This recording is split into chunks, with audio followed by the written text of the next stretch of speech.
Hey people! Welcome to my channel! Where every vlog is a new adventure and every adventure is a step closer to completing my bucket list. Whether it's traveling to new places, trying something I've never done before, or chasing lifelong dreams, you're coming with me. I'm Ram and this is my journey. One bucket list at a time. Let's go people! So hello everyone! This is actually my first vlog and ang content ng first vlog ko ay journey, no? And training ko kasi on Saturday we're going to have a tournament in Laguna with Majay. And hindi naman yung first tournament ko pero yun yung first tournament ko outside Batangas. So ngayon pupunta kami sa Butong Taal kasi nung kami usually naglalaro because ang tournament namin on Saturday is shell court and dito lang may shell court sa Butong Taal. So samahan nyo ako sa aking journey. Let's go!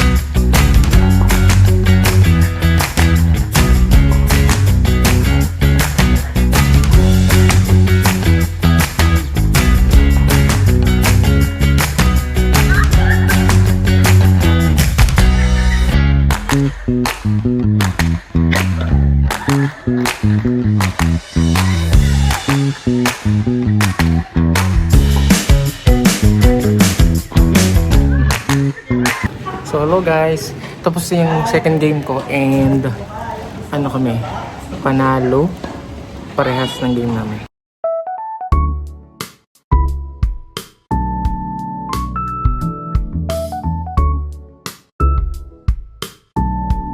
So yun guys, after namin ng game, diretso kami ng 7-Eleven para bumili ng Slurpee.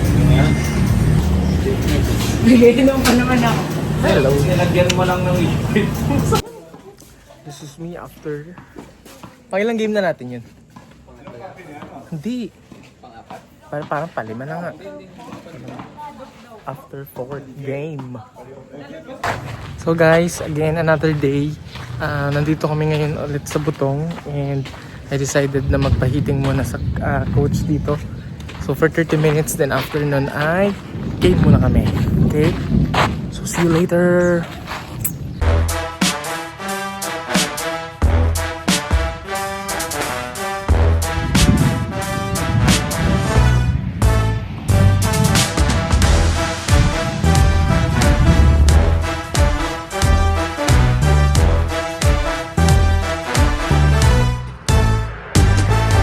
And that's it. Tapos ang aming eating session with coach and ngayon naman ay open play kami with them. And what's up guys? So today, dito kami ngayon sa Summit Point. So another day, another court.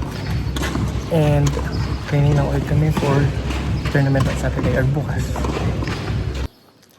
So yun, papakita ko sa inyo yung mga facilities niya. So ito siya. So ito ay badminton and pickleball court. Then kasunod niya is basketball court. Look naman kung gaano siya kalaki, di ba? So ito yung basketball court. And this is the tennis court. So ito guys yung shell court. Then sa kabila nun, yun yung kabilang pintong yun. Nandun sa kabilang dulo. Hard court naman siya.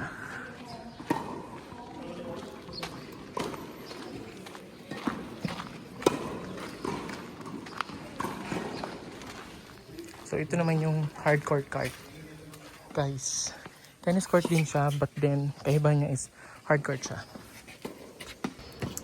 Hello guys, another day, another court. So ngayon nandito kami sa Summit Point and kagaya kahapon we're training for tomorrow's tournament.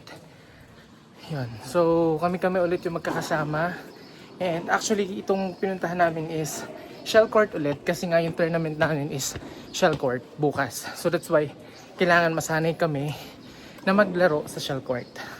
So binook namin to kaninang 4 actually kami nag-start and 5 PM na ngayon, so hanggang 7 PM siya. And time check. So 8:15 na. Nakatapos lang na aming game. Papat lang kami ng damit and uwi na kami.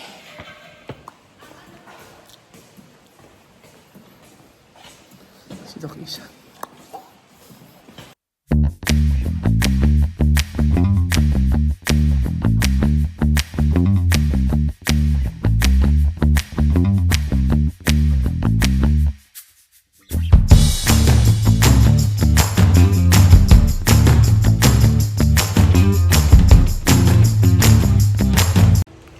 So yun guys, ito na yung day kung kailan kami magto-tournament sa Brent sa Laguna. And I'm actually preparing myself. And after this, pupunta muna ako ng Kinama J, yung sa partner ko. Kasi makikisuno muna tayo doon, papunta doon. And we will see you there. Bye! And guys, nandito na kami ngayon sa Brent. I think, medyo kinakabahan ako. Pero, di pa daw tuloy nag-i-start yung tournament and meron pa mga naglalaro dito sa court. Pero later pa yung mismong pinaka laro namin, 11:30 PM. Ay, AM, sorry.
Tapos na kami first game and yun, panalo kami ni Majay.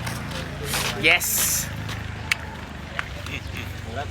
And yun guys, tapos na yung second game namin kanina and nanalo ulit kami. Kalaban namin, or ang score namin ay 6-3. So ngayon nakapag-change outfit na kami ng partner ko and kami ay sasalang na for our last game. Hopefully manalo kami kasi medyo malakas yung kalaban and yun, so sana mawala yung kaba ko. Sana manalo kami! And yun guys, tapos na yung tournament namin. Nakatatlong games kami. So dun sa tatlo, dalawa dun, panalo kami. Yung last game namin ay talo.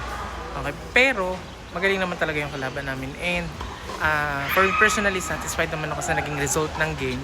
Kasi malakas talaga yung kalaban namin. They're from India. Pero again, this is my first ever tournament outside Batangas province. And runner up. Not bad, not bad. I'm really satisfied. I'm really happy. And I am looking forward na may mga tournament pa rin ako salihan outside Batangas province. And next time nasa bucket list ko, singles naman sa hardcourt kasi na-miss ko na mag-hardcourt. Ayun. And yun lang. So, mamaya na yung story time about sa mga nangyari sa loob na laban namin. Bye! Okay guys, story time.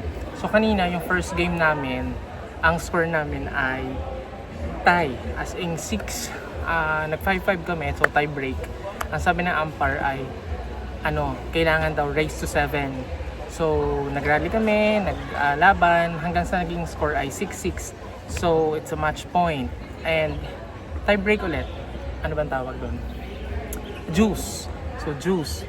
And then luckily nakuha namin yung last serve ng kalaban. So naging score ay 7-6. Then nag-celebrate na kami na yes, panalo kami sa unang game. Ganyan. So mas ang saya-saya namin kasi ang hirap nung last serve nung kalaban namin kasi line talaga siya. Tapos umiba pa yung direction ng bola. So again, nag-celebrate kami ganyan. So after mga 5 to 10 minutes, we're waiting for the next game. So bumalik yung kalaban namin. And then, sabi nung kalaban namin na isa pa daw point ang kailangan naming magawa para pa talagang manalo kasi kailangan daw ay lamang ng 2 points, which is 7-6 nga yung naging final score namin.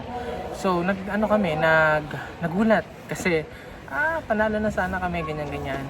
And then so bumalik kami sa court. Ang mag-serve yung partner ko, sila ang receive. And then nagulat sila sa serve ng partner ko. And yun, na-service ace nga yung game. So in short, talagang nanalo kami dun sa first game. And then, ang nangyari naman dun sa second game namin, honestly, kaya naman namin ni Majay yun. Yun nga lang, siguro dala na din ang kaba. Pero again, nanalo naman kami at the end. And then, sa last game namin, so parang lumabas na yun na yung pinaka-finals na ng game. Kasi both of us, team, pares kaming wala pang talo. So, yung matatalo doon, Matic ang runner-up, yung mananalo doon, Matic ang champion. So, again, Indian national yung aming kalaban, mag-ama sila. And then, yung father, actually magaling, yung bata, nag-start pa lang sa tennis, pero alam mong magaling na. Yun, so naging final score namin ay 6-1.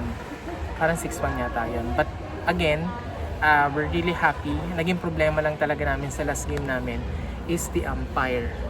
Ang late niyang mag-call kasi parang hindi niya alam kung paano mag-score, ganyan. So wala kaming problema sa naging kalaban namin. Yun lang, ang umpire ay hindi maalam. Okay. So, but again, masaya naman kami kasi I'm really satisfied dun sa naging game namin. Yun lang. And it's a very, very nice experience to me kasi na-expose ako sa mga players outside Batangas province and first step ko to para mag-tournament ulit outside Batangas province and hopefully with them or pwedeng ang inaay ko talaga ay singles na tournament. Okay. And then ayun, kung mayroon pang mga tournament sa Batangas or outside Batangas, pwede naman mag-join. And yung part actually yung kasama namin dito si Leia, nagpa-plan siya ng team tennis. Hopefully matuloy din yun and I'll be joining that team. Sana tanggapin ako. Yun lang. And that's it. That's my journey dito sa tournament. I'm really, really happy. I'm really, really satisfied. Yun lang. And yung medal na yun is for someone. Hey, bye! Thank you guys for watching. And again, this is my first vlog. And hopefully, na-enjoy nyo kahit paano yung first vlog ko. Yun. So see you for more vlogs. Bye guys!